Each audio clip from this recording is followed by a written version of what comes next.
ka-healthy. Tanong lang po, yung bang energy drink, pwede ba yan sa may mga sakit na gout? Okay, ang sagot ko ganito. Ang energy drink, hindi pwede yan sa lahat ng mga may sakit. Energy drink kasi, napatunayan na po yan ng maraming pag-aaral na marami pong inatake sa puso right after na uminom ng energy drink.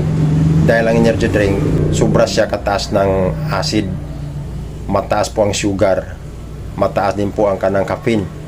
Hindi ka makatulyan, kaya nga pag nag-inom ka niyan, feeling alerto ka, lakas yung mood mo dahil doon sa mga ingredient na linagay. Hindi po yan ginagamit para lang na magdadrive ka, nag-upo ka lang, yung wala kang ginagawa. Nag-energy drink ka para hindi ka antukin. Hindi, bawal po yan na ganung paraan ang energy drink ayon sa pag-aaral. Actually, yan ang pinakamarami kong ininom. Kaya ko muntik na dialysis dahil gamit ko siya talaga nung time na ako ay nagdadrive pa ng taxi, lalo na paggabi. Ginagamit lang yung energy drink ayon sa pag-aaral dun sa mga sobrang ng bigat na trabaho na kailangan ng energy. Mataas po lahat ng mga side effect dyan sa energy drink, kaya hindi po pwede yan inumin natin ng mga may sakit na gout. Yun lang po, sana po nakatulong. Maraming salamat po sa inyong panonood.